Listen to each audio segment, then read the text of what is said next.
नमस्कार, एकमत live news मराठीवरती आपले सहर्ष स्वागत आहे। शासनाच्या धोरणाच्या विरोधात शासकीय कंत्राटदारांचे साखळी उपोषण। पुसद उपविभागातील शासकीय कंत्राटदार महाराष्ट्र राज्य कंत्राटदार महासंघ या संघटनेचे कंत्राटदार यांच्यावर शासनाच्या धोरणामुळे उपोषणाची वेळ आली आहे। 31 मार्च 2026 मध्ये प्राप्त झालेल्या MDR 04 व इतर निधीमध्ये लहान कंत्राटदारास वाटा न मिळाल्यामुळे दिनांक 7 एप्रिल 2026 पासून सार्वजनिक बांधकाम विभाग कार्यालयासमोर कंत्राटदारांनी साखळी उपोषणाची सुरुवात केली आहे। उपोषणकर्ते इंजिनियर सय्यद अनवर अली, राजेश आसेगावकर, योगेश पांडे, नन्हे खान पठाण, संजय जाधव यांच्यासह अनेक शासकीय ठेकेदार उपोषणास बसले आहेत। नमस्कार। आज आम्ही सार्वजनिक बांधकाम विभाग पुसद येथे कंत्राटदाराच्या देयकाबाबत पुन्हा इथं आम्ही बसलो आहोत।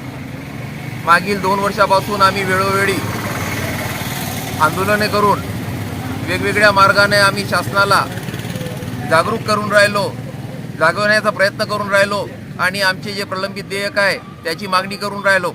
परंतु या झोपलेल्या शासनानं प्रत्येक वेळी आम्ही केलेल्या मागणीचे 5 आणि 8% देयक आम्हाला दिले।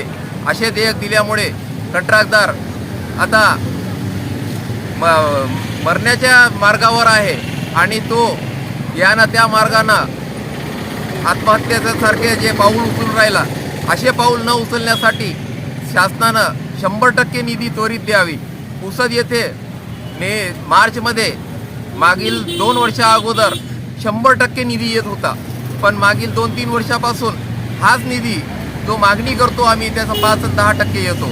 यावेळेस सुद्धा आम्ही मागणी केलेल्या कामाची पुसद विभागानं शासनाकडे मागणी केलेली होती 120 कोटी रुपयाची आणि शासनानं फक्त 14 कोटी 60 लाख रुपये या डिव्हिजनला पाठवले। आता 120 कोटीचे देयक असून 14 कोटीमध्ये ते कसे द्यायचे आणि कोणाला द्यायचे हा प्रश्न निर्माण होतो। त्यातच काही आमचे बंधू आहे कंत्राटदार, त्यांना काहीच देयक मिळालेले नाही आहे। मार्चमध्ये सगळे व्यापारी जे असतात ते आम्हाला उसनवर देतात वर्षभर। बँकचे आहे, क्रेशरवाले आहे, मटेरियलवाले आहे, सिमेंटवाले आहे, पेट्रोलवाले आहे, डिझेलवाले आहे, ते त्यांची मागणी असते। ते त्यांचं असं म्हणणं असते की मार्चमध्ये तुमचे 100% पैसे मिळालेले आहे, तुम्ही आम्हाला आमचे 100% पैसे द्या। आता ठेकेदार हे पैसे कुठून देणार आहे? तर शासनाकडे आम्ही वारंवार मागणी करत आहे आणि आज जोरानं मागणी करत आहोत। आम्ही काम बंदही करू आणि काम बंद करण्यासोबतच आम्ही खरेदी विक्री बंद करू, जेणेकरून महिनाभर आम्ही समजा खरेदी विक्री नाही केली तर महिनाभर शासनाला GST नाही भेटणार। GSTचा जो प्रमाण आहे तो खाली उतरणार आणि तेव्हा शासनाला जाग येणार की खरंच आता ठेकेदारांना काम बंद केलेलं आहे।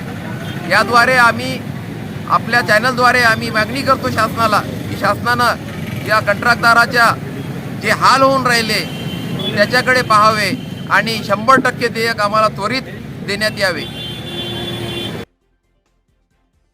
बातमीला लाईक करा, कॉमेंट करा, शेअर करा व सर्वात आधी ताज्या घडामोडी बघण्यासाठी एकमत लाईव्ह मराठी न्यूज चॅनलला सबस्क्राईब करा।